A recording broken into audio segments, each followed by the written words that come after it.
général de Gaulle met le pied sur le tarmac de l'aéroport de Conakry. À l'arrivée du général de Gaulle, des scènes d'enthousiasme indescriptibles. De Bessia à Kaloum, ce devrait être sur 15 km, une ovation ininterrompue. Avec ses costumes colorés, ses films d'enfants, ses danseuses, la population guinéenne donnait à la visite du chef français l'éclat et le ton des plus grandes journées.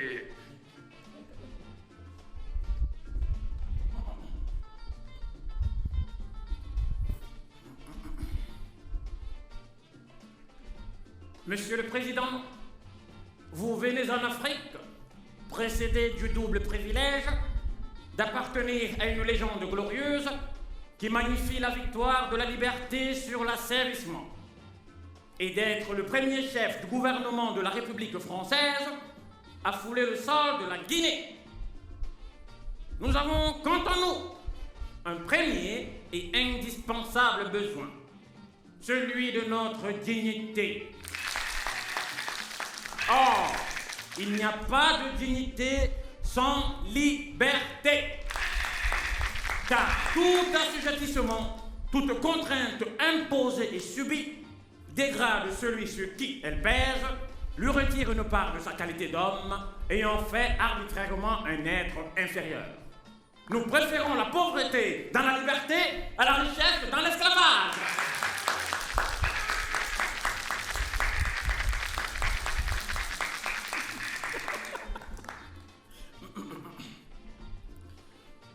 Cette communauté, la France, la propose. Personne n'est tenu d'y adhérer. On a parlé d'indépendance. Je dis ici, plus haut encore qu'ailleurs, que l'indépendance est à la disposition de la Guinée. Elle peut la prendre. Elle peut la prendre. Elle peut la prendre le 28 septembre en disant non à la proposition qui lui est faite. Et dans ce cas, je garantis que la métropole n'y fera pas obstacle. Elle en tirera bien sûr les conséquences, mais d'obstacle, elle n'en fera pas. Et votre territoire fera comme il le voudra, dans les conditions qu'il voudra, suivre la route qu'il voudra.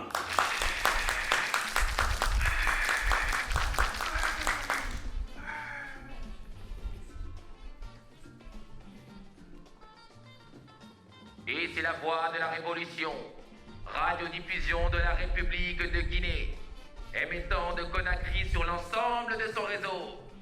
Camarades, militants du PDG, aimables auditeurs d'Afrique et d'ailleurs, bonsoir. Nous vous proposons d'entendre la suite des dépositions des éléments de la 5e colonne. Ces hommes tarés qui ont vendu leurs âmes au diable, leur pays à l'impérialisme et hypothéquer l'avenir du peuple. Aujourd'hui, nous commencerons par le sinistre. L'impérialisme, le colonialisme, le néocolonialisme, honneur Au peuple, victoire, au peuple, gloire, au peuple, vive la révolution, vive la révolution, longue vie au président Ahmed Sékou Touré, santé le fer au président Ahmed Sékou Touré, gloire au président Ahmed Sékou Touré, longue vie au président Ahmed Sékou Touré, vive la révolution.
Je veux entendre un oiseau gazouiller.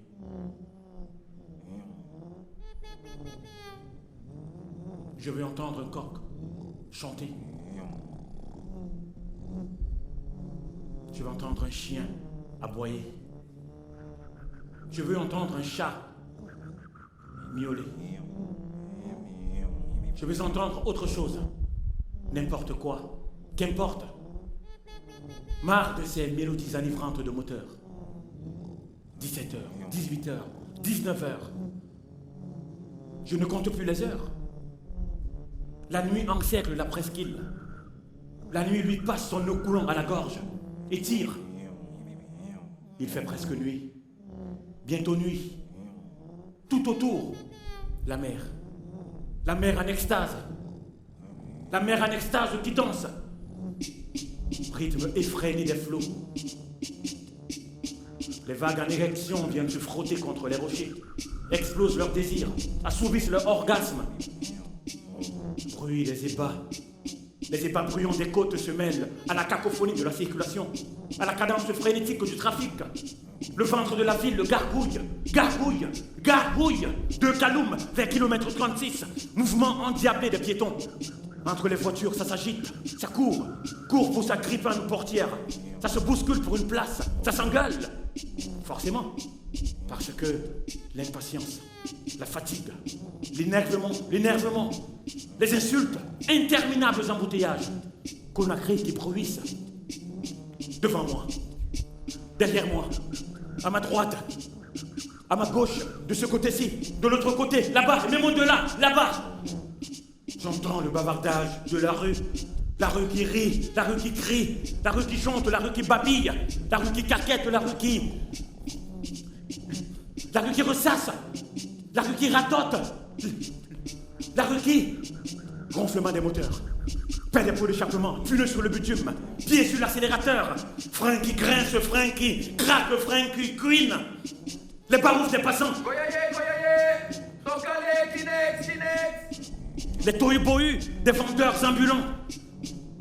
Les chahuts des policiers qui règlent la circulation. Tantôt leur sifflet siffle, tantôt leurs bras en mouvement discontinu indiquent la direction à suivre. Flux interminable.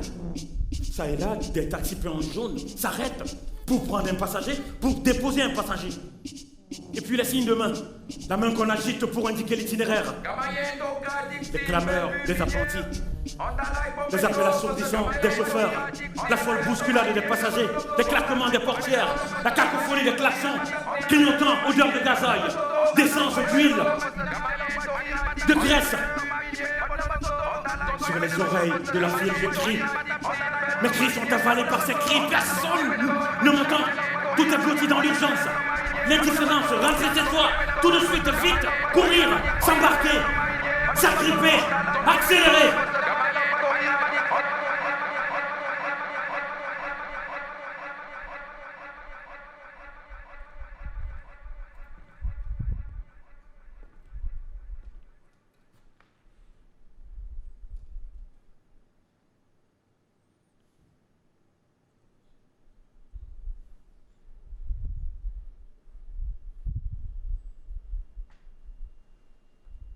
Dans la cohue me revient les cordes.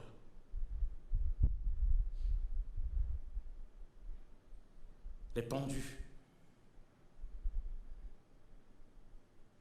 Le corps pendu de mon père. Sur ce pont, 8 novembre, qu'ils veulent démolir. Qu'ils vont raser, saccager, pour bâtir un échangeur, ôter les traces des tourments. Inventez-moi une consolation, qu'on m'arrête ces vacarmes. Ne me parlez pas d'oubli, éventrer le passé, vider ses entrailles, sortir les coupables. Qu'on me parle des torts, qu'on me parle des morts de Boireau, du camp Boireau, de la saloperie de camp Boireau. Sale, dégueulasse, crasseux et répugnant, ça puait partout, ça pissait partout, ça chiait partout, ça vomissait partout. Hey! On s'asseyait dessus, on s'arrêtait dessus, on marchait dessus, on se couchait dessus, on dormait dessus.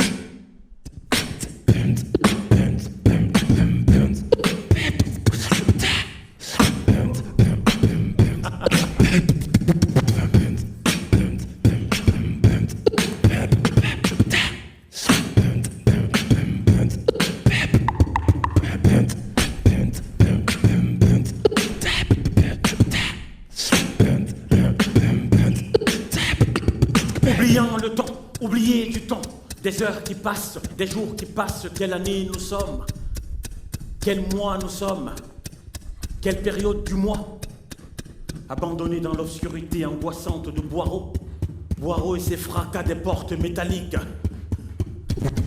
les murs crasseux, les pots de chambre, les horribles odeurs de chair, les puanteurs des excréments, les senteurs d'urine, les corvées, la porcherie, la cour du bloc, le jardin, les poignards serrés dans les menottes, la cabine technique, les brûlures électriques, les cris, les hurlements, les sanglots, les lamentations, la faim tenace, la soif, l'insomnie, le bruit effroyable de l'ambulance, la danse macabre des prisonniers, le regard terrifiant de la sentinelle.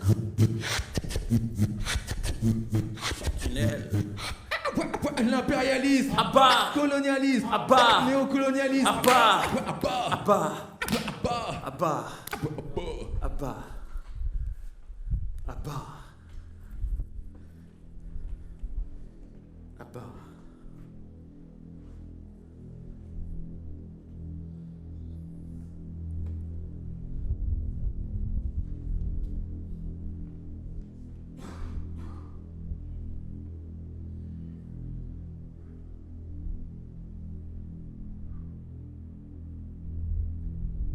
Région administrative 2.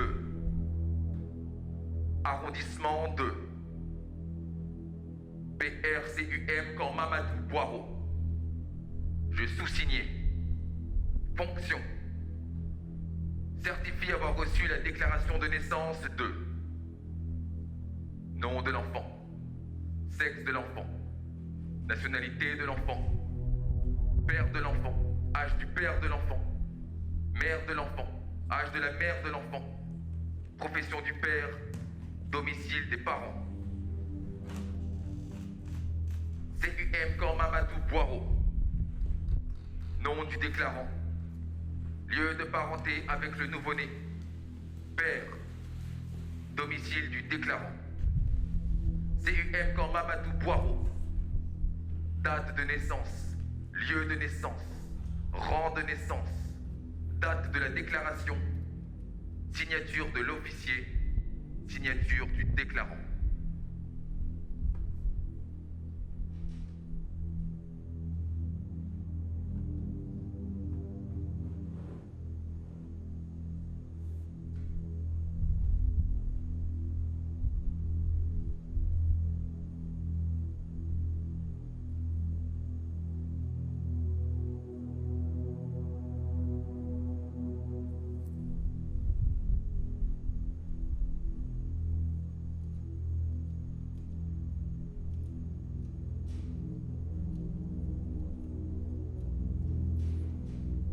C'est d'abord mon père qui a été arrêté.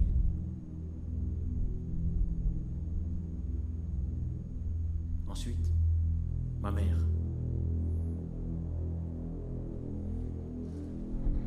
Qui ne savait pas que je poussais dans son ventre. 6e semaine. Consultation.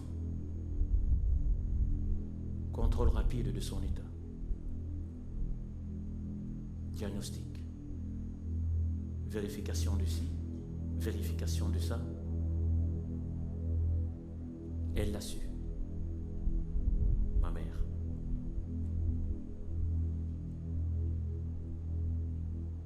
Neuf mois.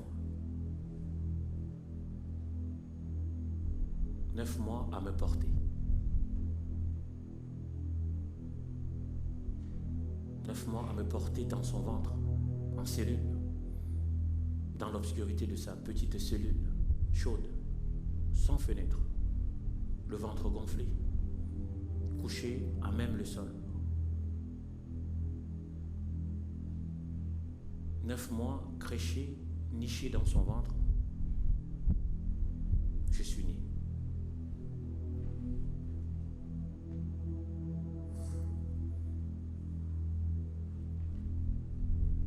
À Boireau. Au camp Boireau. Je ne savais pas quelle année nous étions.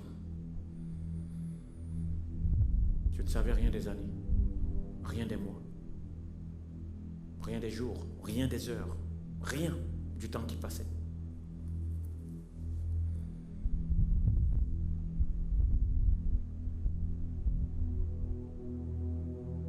Je ne comptais pas les jours. Je ne savais pas compter les jours. Je ne voyais pas le jour se lever, je ne voyais pas le jour se coucher.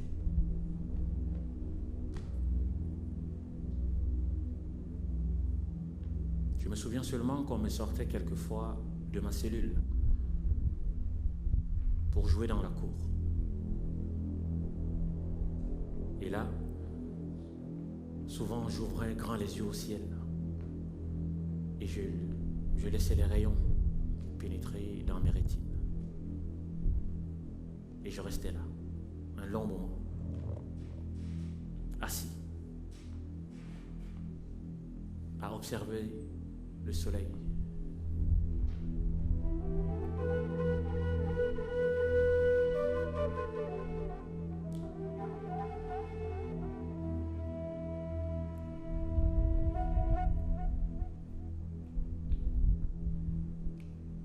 À absorber les rayons,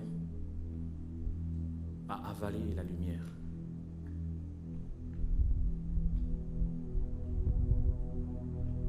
Le soleil, c'était mon ami,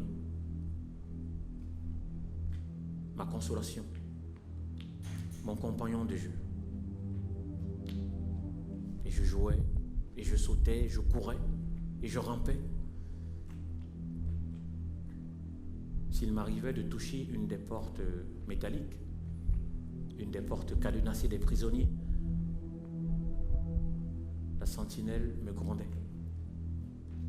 Je répondais par une grimace et je me dépêchais de courir, tirer la langue.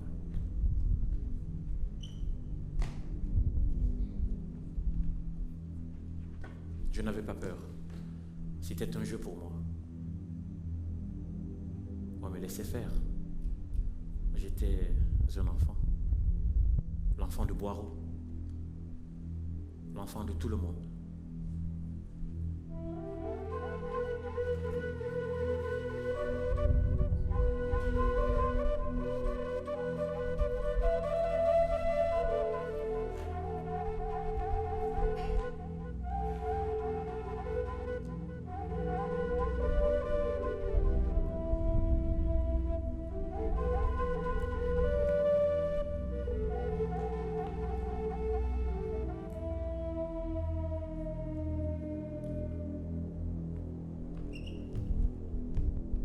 On me souriait, on me faisait rire.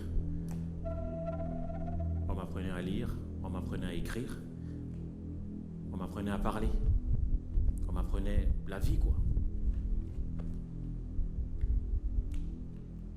Les prisonniers revoyaient le sourire de leur enfant à travers mon sourire, le regard de leur enfant à travers mon regard. Et quand revenait l'heure de retourner en cellule, je pleurais, je me débattais, je criais, demandant encore de la lumière. Dans la cellule, le temps était figé, tout le temps, le même temps, tout le temps, qu'on ouvre ou qu'on ferme les yeux, toujours la même obscurité, terrifiante. On apprenait à voir dans le noir, à se souvenir de la place de chaque chose dans le noir.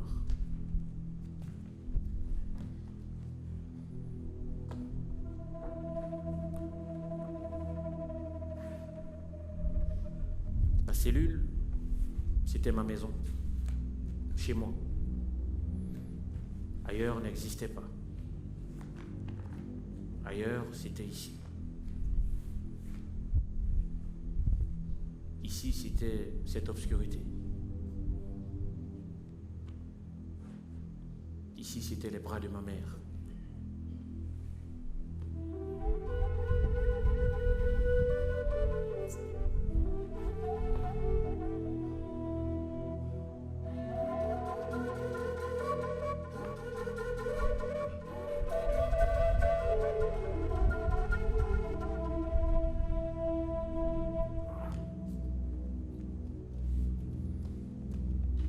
Ici, c'était la cour.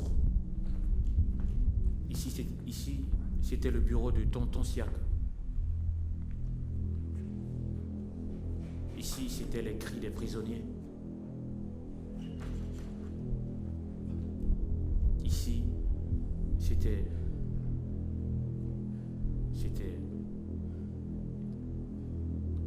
le poste X.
service de documentation extérieure et de contre-espionnage français.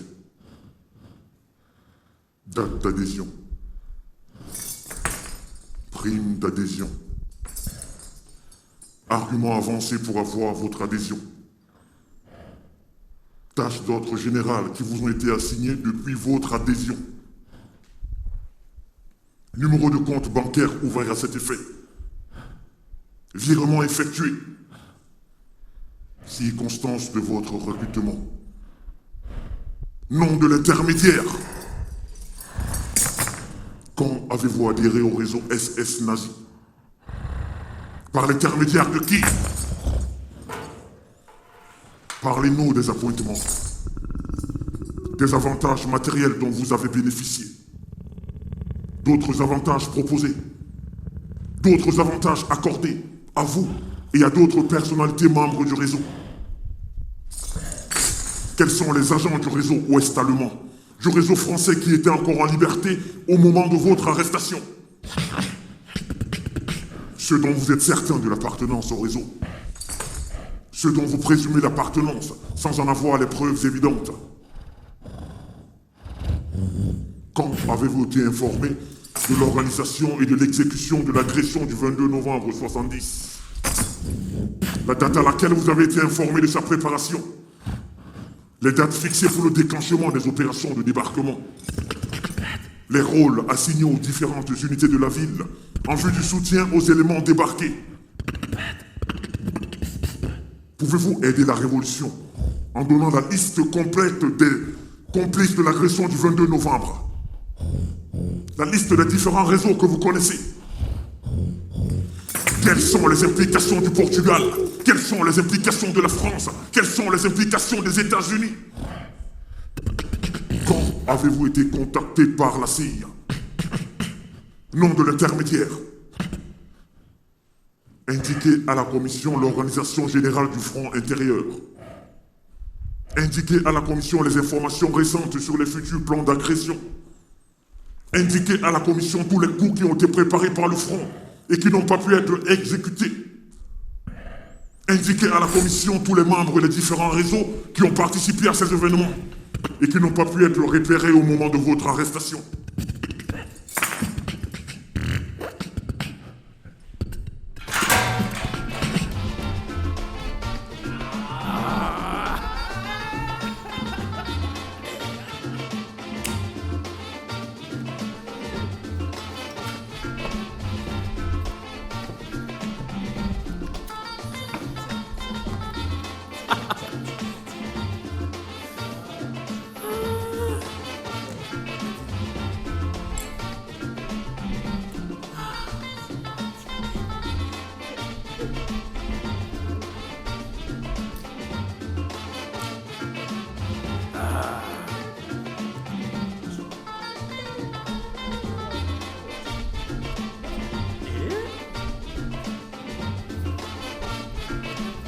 Deux heures. 22 novembre 70. 2 heures tapantes du matin. Conakry était encore dans la fièvre du samedi soir. Bistrot, hôtel, motel, maquis, discothèque. Ah.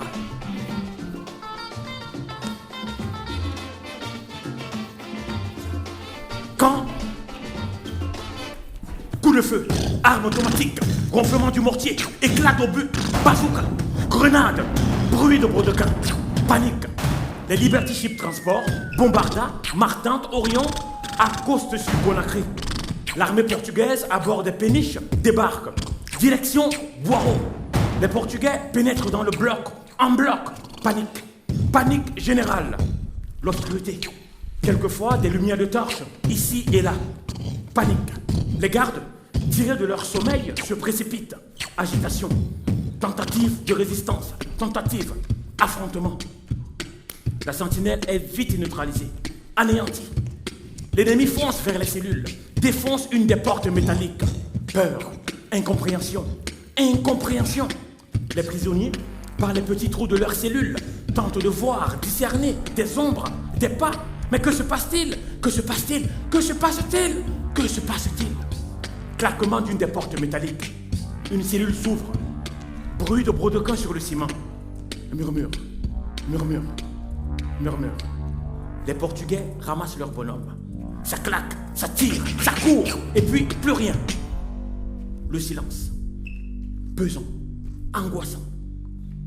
Les Portugais ont ramassé leur bonhomme. Un pilote, fils d'un haut dignitaire à Lisbonne, capturé par les combattants du parti pour l'indépendance de la Guinée et du Cap-Vert pendant la guerre de libération de la Guinée-Bissau. Les Portugais ont ramassé leur bonhomme et sont repartis, laissant derrière eux la peur, l'incompréhension, la confusion, la panique. Aussitôt les péniches loin, la révolution commence à verser sa honte sur les hauts dignitaires du pays, fabrique un autre complot. La 5e colonne.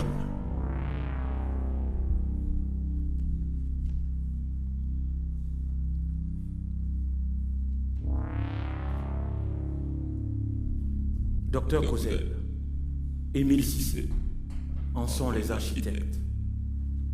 Dans les laboratoires de la Révolution, Docteur Cauzel, Émile Cissé en ont façonné, moulé, donné sa forme à la 5e colonne.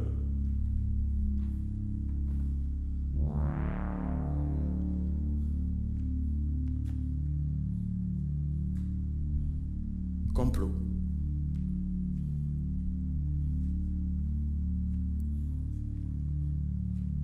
Dénonciation.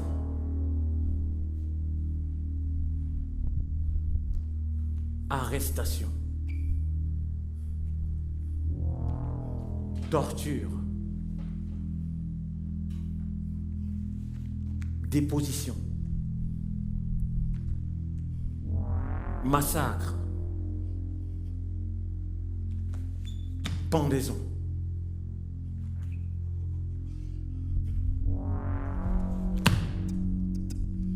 Complot, dénonciation, arrestation, torture, déposition, massacre, pendaison, complot, dénonciation, arrestation, torture, déposition, massacre, pendaison, complot, dénonciation, arrestation, torture, déposition, massacre, pendaison, complot, dénonciation, arrestation, torture, déposition, massacre, pendaison.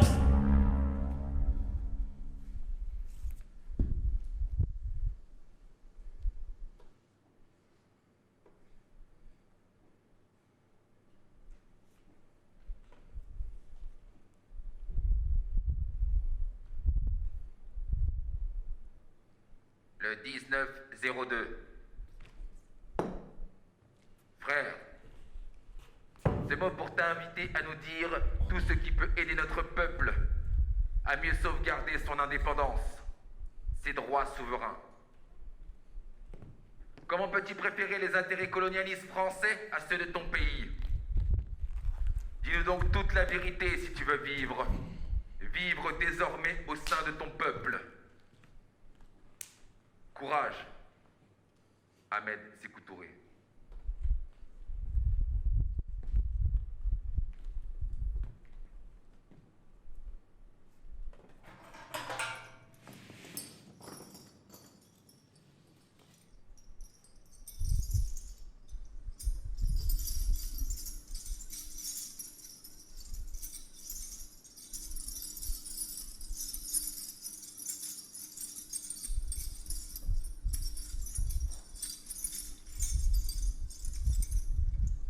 Camarades, nous avons beaucoup hésité à t'arrêter. C'est la mort dans l'âme, le cœur meurtri, que le responsable suprême de la Révolution, devant la concordance, devant le nombre des accusations, a finalement accepté ton arrestation.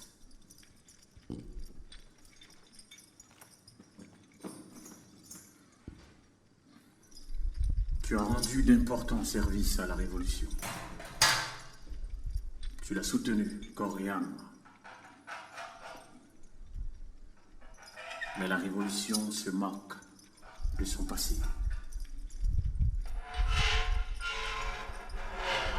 Ce qui compte pour elle, c'est son présent. Et surtout, son avenir. Je te demanderai donc d'être courageux et responsable. De nous aider. D'aider ton ami, le responsable suprême de la Révolution, qui t'a toujours aimé, soutenu, à renforcer et à sauver la Révolution. Je ne doute pas que tu nous aideras. Tu nous aideras. Tu nous aideras. Ce serait en tout cas l'attitude d'un vrai révolutionnaire. Mais si jamais tu persistes dans ton attitude de contre-révolutionnaire, irresponsable,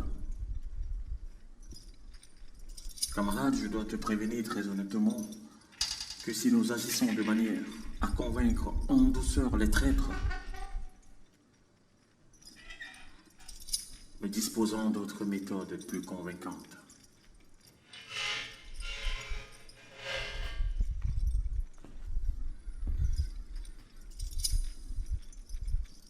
La meilleure défense que tu auras à nous présenter serait de reconnaître ta trahison,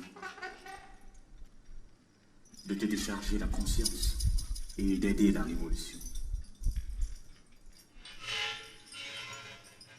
Camarade ministre, ne fais pas le con. Remplis ce petit bout de papier.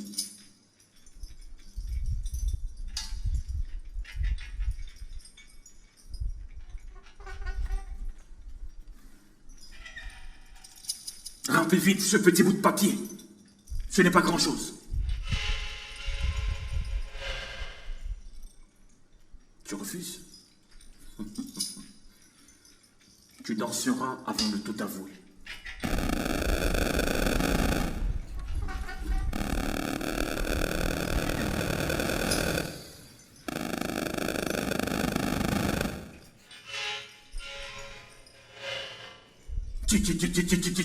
Tu quoi, hein? Pourquoi je te traite comme ça? Moi? Tu ne m'as rien fait. Au contraire, depuis que tu es au bloc, je parle de toi en bien à tous mes camarades.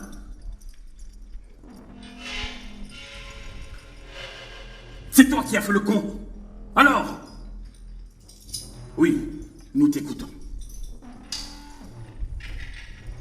Argumente.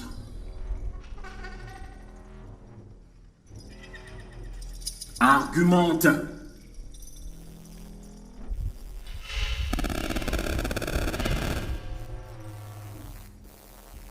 Ce n'est pas un argument.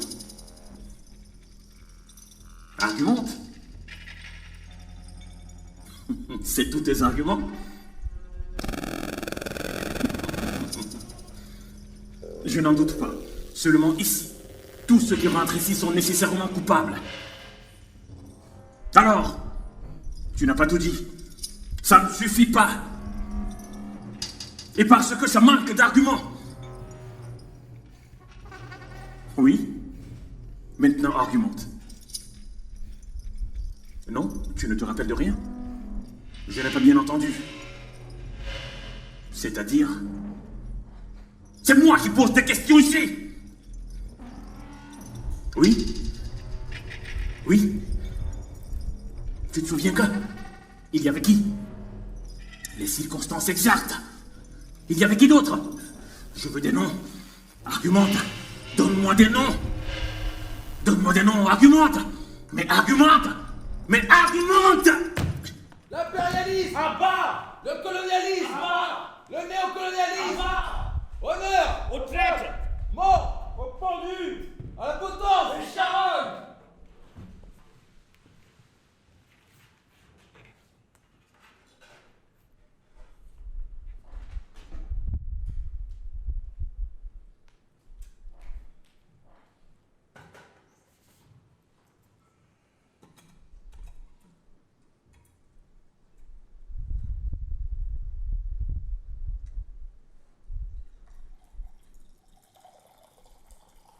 Pression.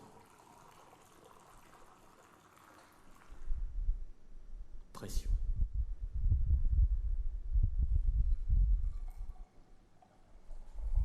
Pression concomitante sur les carotides. Perte de connaissance. Agitation. Agitation. Spasme.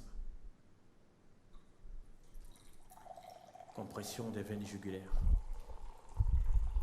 Compression. Afflux du sang vers le bas du corps. Brutale érection. Éjaculation précoce. Éjaculation définitive. Arrêt des battements cardiaques. Dernier battement. Dernier battement.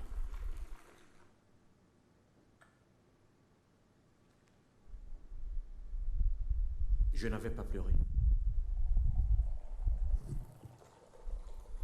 Dans mes petits yeux de gosse, aucune goutte de larmes n'avait coulé. Je me suis contenté de suivre la fièvre de la foule qui s'enflamme, la foule qui s'échauffe, la foule qui s'exalte, la foule qui pétille, la foule qui s'excite.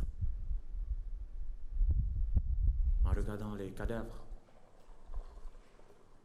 les corps suspendus au bout des cordes, sur ce pont, 8 novembre, livré au regard de la ville, au petit air de triomphe des militants, au rire frénétique, à la tumulte, à la liesse débordante, dévorante, les cris de joie, les danses, les chants qui succédaient aux danses, les danses qui succédaient aux chants, et puis les battements discontinus des mains. Vive la Révolution! Vive la Révolution!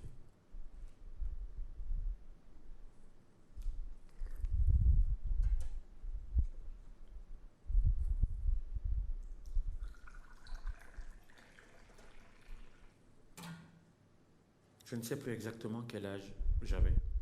3, peut-être 4 ans. Je ne me souviens plus. Je me laisse emporter par les éclats de joie de la foule, des militants, les danses, les chants qui succédaient aux danses, les danses qui succédaient aux chants, les battements discontinus des mains. Vive la Révolution! Vive la Révolution! Avais-je eu la moindre flamme de pitié pour ces corps en pantalon chemise kaki, en culotte chemise kaki, suspendus au bout des cordes? Avais-je pris la peine de regarder longuement, intensement ces corps qui pendaient? Même si j'avais pris la peine, mais vraiment pris la peine de regarder longuement, intensement ces corps qui pendaient, les visages bandés, suspendus au bout des cordes sur ce pont, 8 novembre. L'avais-je reconnu? Mon père. L'avais-je reconnu balançant au bout d'une des cordes? Savais-je vraiment que c'était le corps de mon père qui balançait? Balançait? Balançait?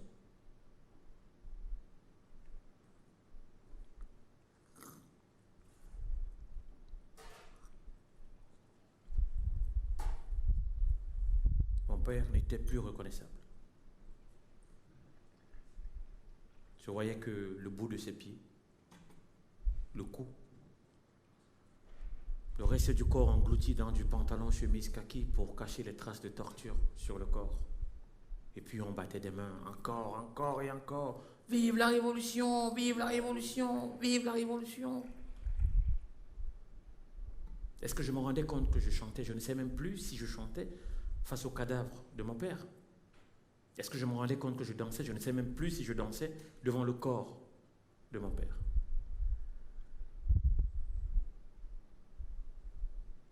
Est-ce que je me rendais compte qu'un des hommes sans vie suspendu au bout des cordes sur ce pont.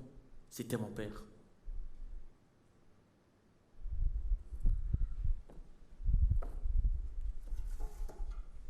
Est-ce que je me rendais compte qu'un des hommes qui se vidait de toutes les saletés de son corps, sous nos yeux, le visage bandé, les mains attachées au dos, le cou sous la corde, le corps vidé de son souffle, c'était mon père.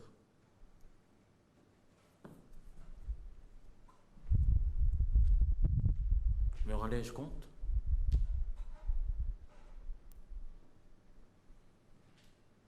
Je me rendais compte? Est-ce que je me rendais vraiment compte qu'un des hommes sans vie qui se balançait au bout d'une des cordes sur ce pont, c'était mon père?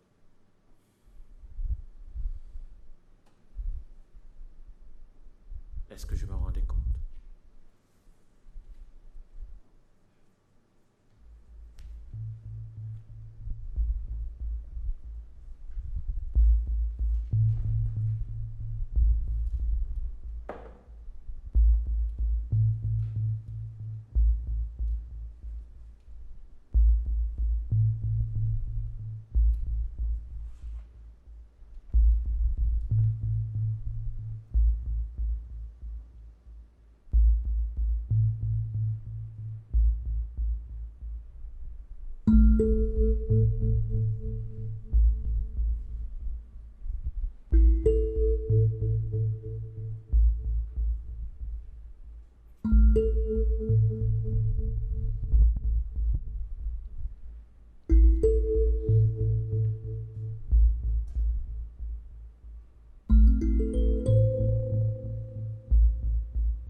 Depuis que, mort sur ce pont, mon père, dans l'œil, mon œil, un cadavre,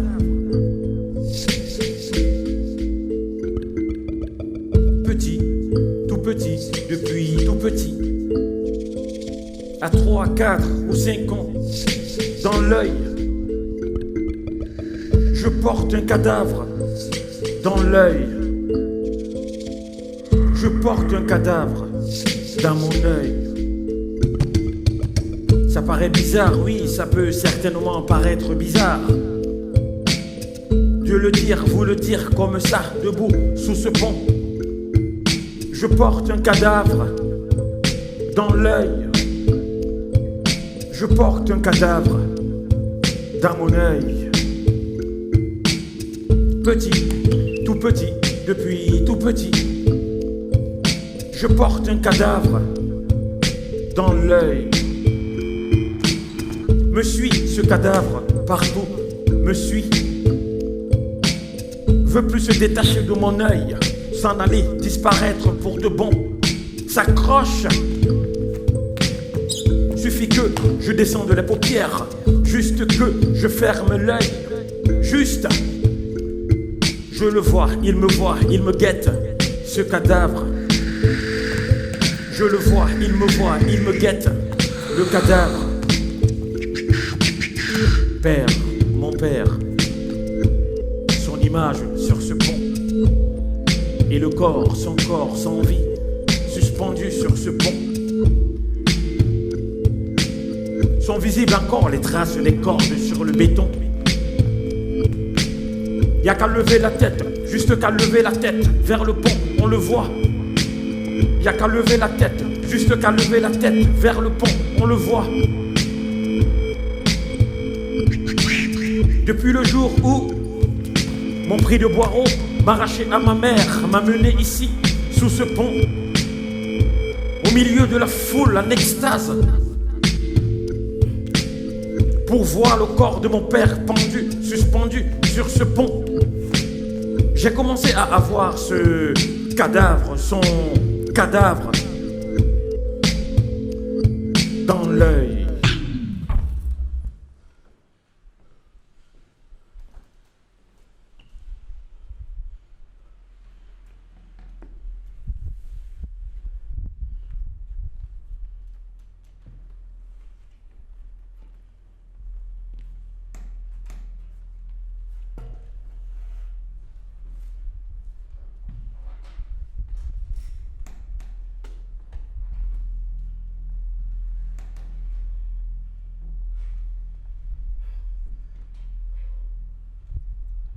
Ici la voix de la Révolution.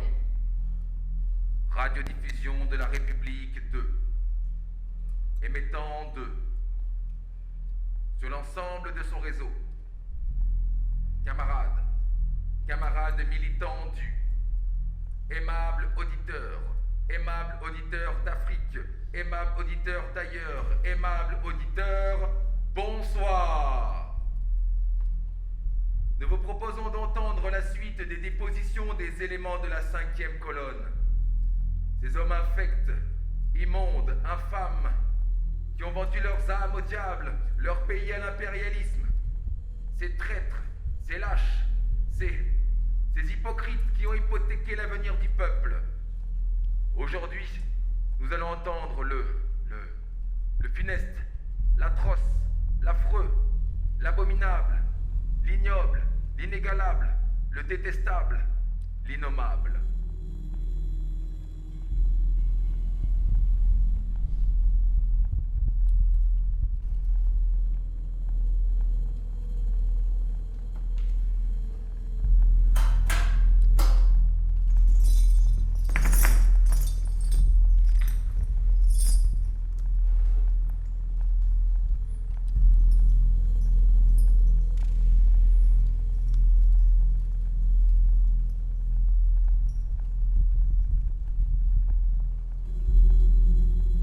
Camarade responsable suprême de la Révolution. Camarade président. J'aurais aimé finir ma carrière en beauté et mériter ta confiance. Mais, conditionné par des hommes et des groupes d'intérêts cyniques qui ont tissé autour de ma personne une satanique toile d'araignée, je me retrouve aujourd'hui dans les cellules de la Révolution. Me voici dans les cellules de la Révolution, par ma faute, camarade. Me voici croupissant dans ces cellules pour m'être écarté de toi et des autres camarades. Me voici privé d'amour et du contact avec les hommes par ma propre forfaiture. Car je suis d'abord le tout premier responsable de cette triste situation. Et pourtant, j'ai appris à tes côtés à conquérir contre vents et marées cette liberté durant 20 ans de lutte opiniâtre. Moi qui étais si fier d'être un des tiens, qui ambitionnais d'être un des apôtres de la Révolution, derrière ta bannière flottant haut dans le ciel, me voilà flanqué dans une cellule étroite, méditatif, non par ta faute, mais bien par la mienne et par la faute de ce Satan d'impérialisme. Camarade président, mon cher président, je ne reviendrai pas ici sur les mobiles de ma forfaiture, qui sont par ailleurs portés à ta haute connaissance par ma déposition devant le comité révolutionnaire. Il s'agit de me rendre à l'évidence et de reconnaître que j'ai tort sur toutes les coutures. J'ai tort de m'être laissé entraîner en sens contraire de la révolution. C'est donc le cœur meurtri, l'âme déchirée, le moral affaissé, les nerfs crispés que je viens à toi, camarade, pour plaider coupable et implorer ton pardon, celui du peuple révolutionnaire de Guinée et celui de tous les révolutionnaires du monde entier. Tu ne peux pas dire de moi ce que tu ne saches de moi mieux que moi. Néanmoins, permets-moi, camarade, président, de te dire que je suis récupérable et qu'il faut que tu me récupères. Je te tends mes deux bras. Tire-moi du gouffre de l'humiliation, de l'indignité de la contre-révolution.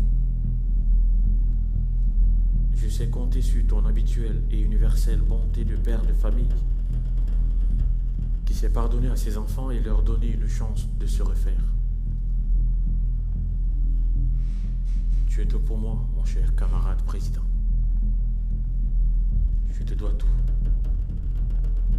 Je dois tout à la Révolution qui a fait de moi ce que je suis. Camarade responsable suprême de la Révolution, j'ai compris dans ma cellule le bien fondé du pourquoi de mon arrestation. Mon arrestation est absolument légale, normale. Et je félicite la direction nationale du parti de l'avoir décidé. Que l'opinion publique internationale, que la radio et les agences de presse se rassurent. J'écris ces phrases en toute lucidité, en toute connaissance de cause. Ici, en République de Guinée, il ne peut y avoir deux poids, deux mesures. Quand des citoyens de mon pays sont arrêtés pour des motifs semblables, pourquoi un ministre échapperait-il à ce sort quand lui qui a atteint le plus haut sommet de la hiérarchie et de l'honneur commet les fautes les plus graves? C'est le lieu d'affirmer plus haut encore que l'humanisme qui entoure les détenus politiques est sans limite.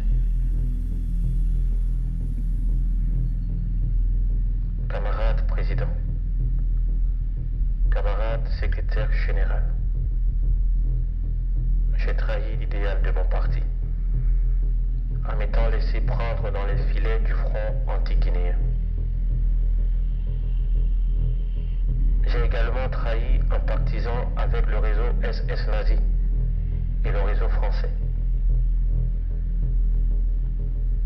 Mon admiration pour tout ce qui est de l'Occident était aussi sans limite.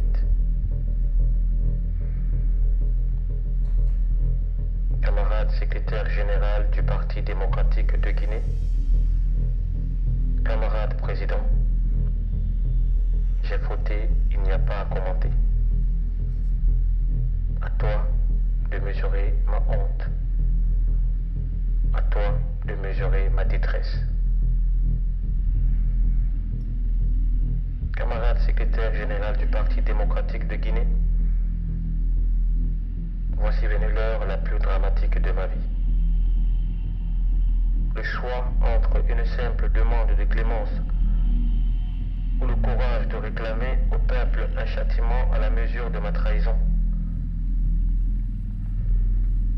C'est pourtant le deuxième choix que je choisis.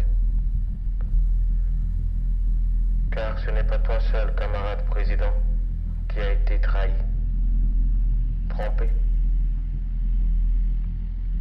C'est le peuple tout entier de Guinée, et même ma famille, et même ma femme. C'est donc à travers toi, camarade président, camarade responsable suprême de la révolution, que je fais appel au peuple de Guinée pour lui dire que je suis fin prêt à purger ma peine. Camarade président, je fais appel à ton cœur et à ta vision de l'avenir pour juger si je peux encore être récupérable. Je présente mes sincères excuses à mon peuple, à mon parti et au président. Prêt pour la révolution. Vive la révolution! Vive la révolution! Longue vie au président Ahmed Sékou Touré! Santé de fer au président Ahmed Sékou Touré! Gloire au président Ahmed Sékou Touré! Honneur au peuple! Victoire au peuple!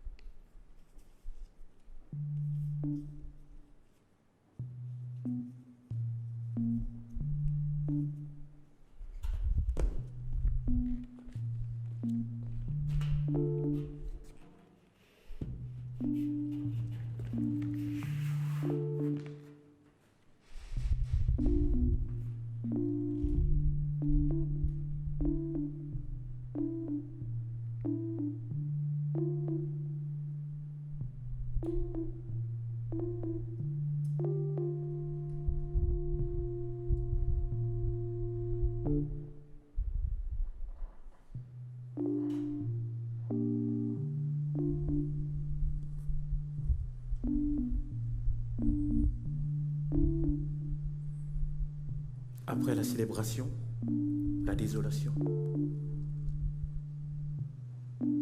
Je ne sais pas combien de temps les pendus sont restés sur le pont, livrés aux yeux de la ville, à l'humiliation, à la moquerie, au rire. Ce que je sais, c'est qu'en moi, quelque chose avait changé.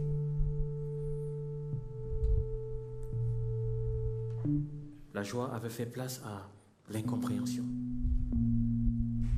l'interrogation, la stupéfaction, le cauchemar, la tristesse, la révolte, la colère.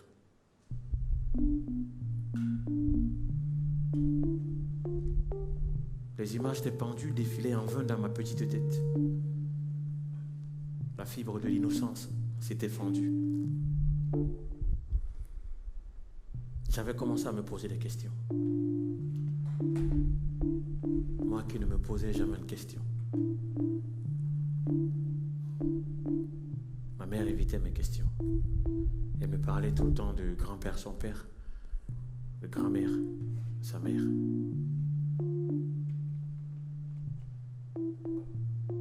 Je voulais sortir de Boireau, sortir de cette obscurité mordante, aller chez grand-père, voir grand-père que je ne connaissais pas, voir grand-mère que je ne connaissais pas.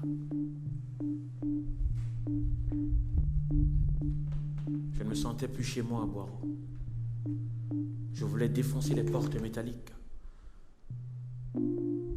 m'en aller loin, très loin, très très loin de la cellule.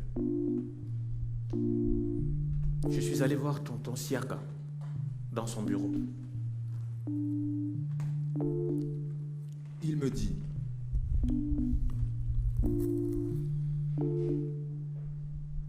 Tu veux tes petits cochons? Il me dit: Tes bonbons? Il me dit: Mais qu'est-ce que tu as ce matin, mon petit? Il me dit: Approche, que je te donne du lait. Il me dit: Dis à tonton Siaka ce que tu veux.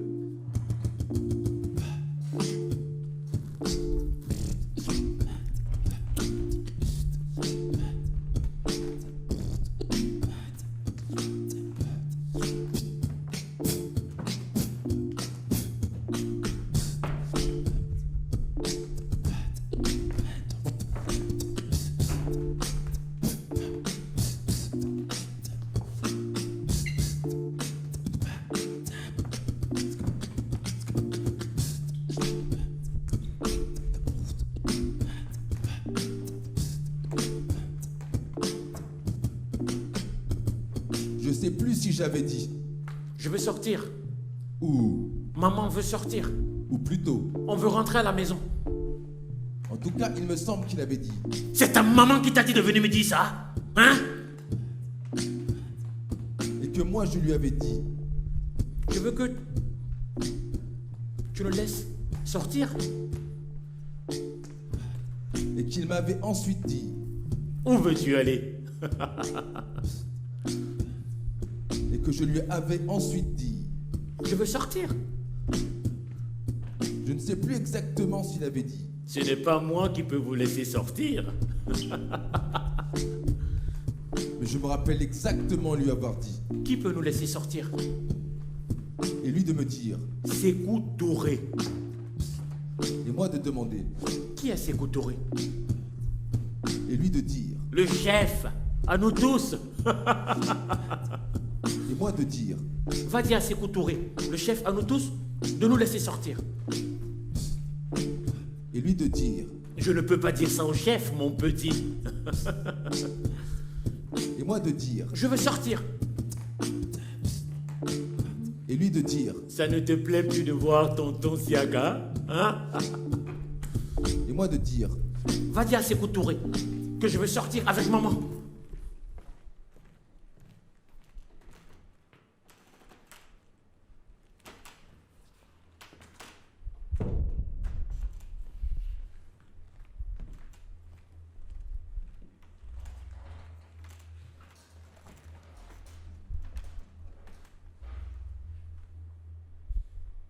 Numéro 2, 79 PRG. Décret. Le président de la République, vu la loi constitutionnelle numéro 4 AN du 10 novembre 1958, promulguée par l'ordonnance numéro 15 du 12 novembre 1958, vu la loi numéro 001 AL 75 du 7 janvier 1975 portant élection du président de la République, vu le décret numéro 135 PRG du 9 juin 1972 portant nomination des membres du cabinet du président de la République, décrété. Article 1er. Le bénéfice de remise des peines est accordé aux condamnés dont les noms suivent. MDR Conakry. Maison centrale de Conakry. Article 2. Le présent décret sera enregistré, publié au journal officiel et communiqué partout où besoin sera. Conakry, le Ahmed Sékou Touré.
Tonton Siaka entre dans notre cellule. Il dit, « Où es-tu » Ma mère dit, « Où veux-tu que je sois » Il dit, « Je vois que tu te portes bien. » Ma mère dit, « Je me porterai mieux loin d'ici. » Il dit, « Habille-toi. » Ma mère dit, « Tu veux me tuer » Il dit, « Prends tes affaires. » Ma mère dit, « Je préfère mourir en paix dans ma cellule. » Il dit, « Amène-toi. Tu as été condamné par le peuple à être fusillé, pendu, en public. Mais à cause de son grand humanisme, à cause de sa grande générosité, le responsable suprême de la révolution t'a gracié. Aujourd'hui, tu es libre. Tu peux rentrer chez toi. Mais tu ne dois révéler à personne rien de ce que tu as vu ici, rien de ce que tu as entendu. Tu seras très constamment surveillé. On sera au courant de tous tes faits et gestes. Et si jamais on te reprend, tant pis pour toi.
Nous, Chouchigny, le comité révolutionnaire, attestons que la camarade a été enfermée de la période de allant à où elle a été graciée par le responsable suprême de la révolution, en foi de quoi nous lui délivrons cette attestation pour faire valoir ce que de droit. Signé le commandant Siaka Touré.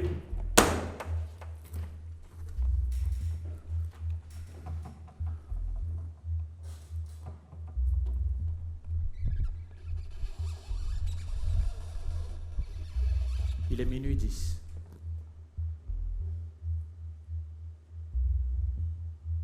La Jeep démarre. Les portes de Boireau s'ouvrent. La Jeep s'avance. Les portes de Boireau se referment.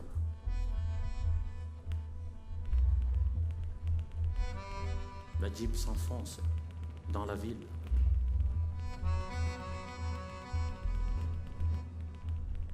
La Jeep s'éloigne.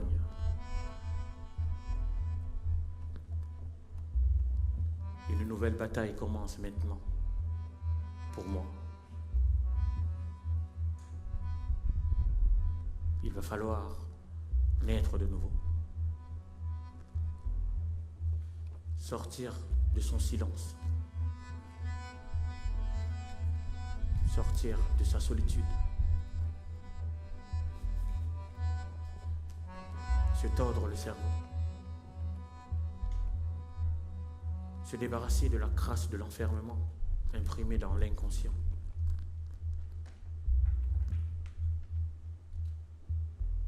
Gommer ses anciennes habitudes. S'habituer aux autres. Apprendre à être avec les autres. Apprendre à vivre avec les autres. Apprendre la vie dehors. Apprendre.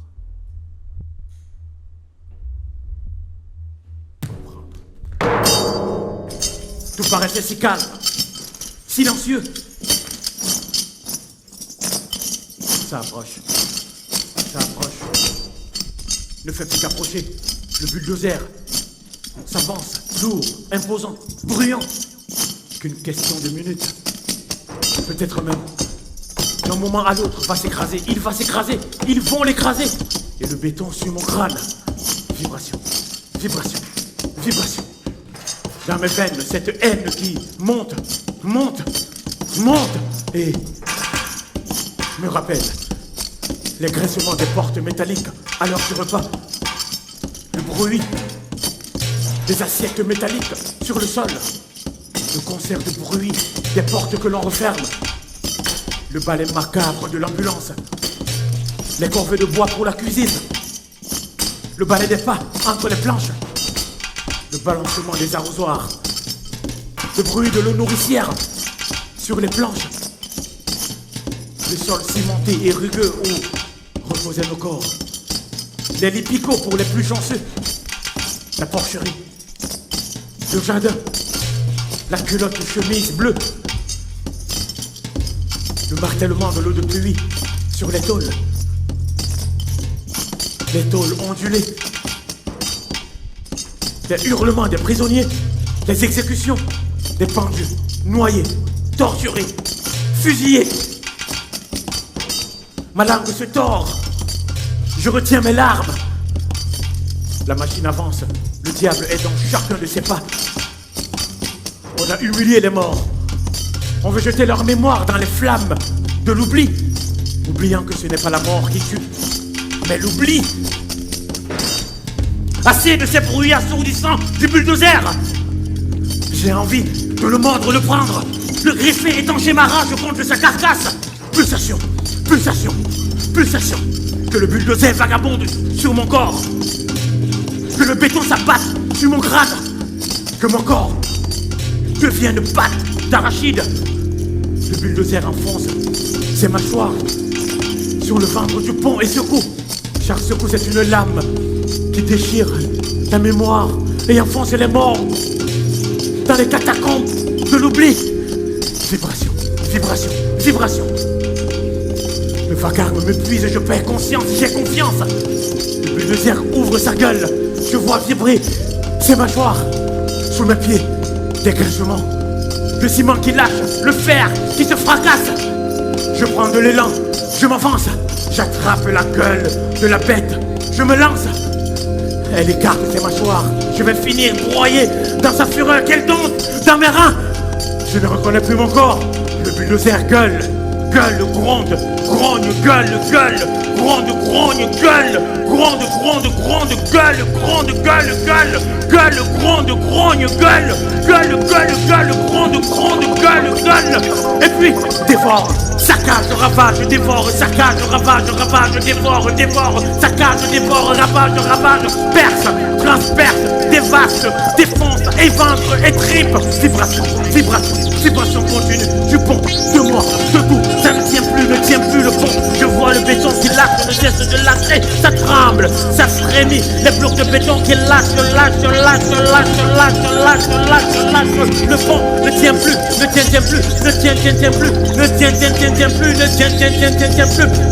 vibre, graine, sadiste, craque, ça va tomber, ça peut tomber,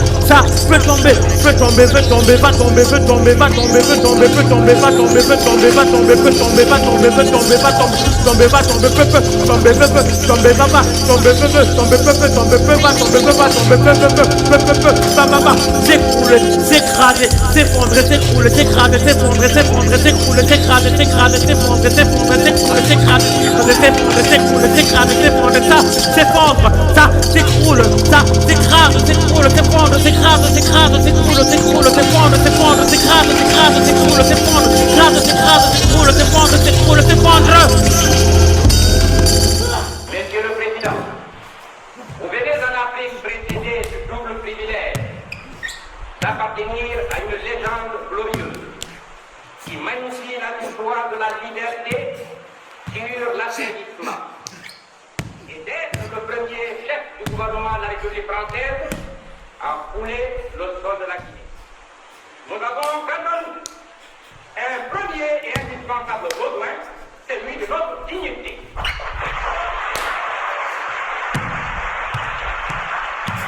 Or, il n'y a pas de dignité sans liberté. Car tout assujettissement de contraire imposé et subi dégrade celui sur qui elle paie. Il retire une part de sa qualité d'homme et en fait arbitrairement un être intérieur. Nous préférons la pauvreté dans la liberté à la richesse dans le travail.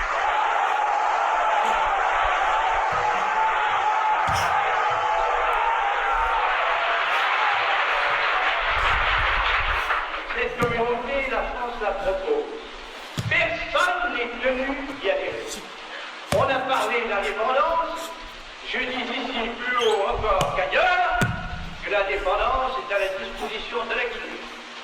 Elle peut la prendre le 28 septembre en disant non à la proposition qui lui est faite. Et dans ce cas, je garantis que la métropole n'y fera pas d'obstacle. Elle en tirera bien sûr les conséquences. Mais d'obstacle, elle n'en fera pas. Et votre territoire fera comme il le voudra, dans les conditions qu'il voudra,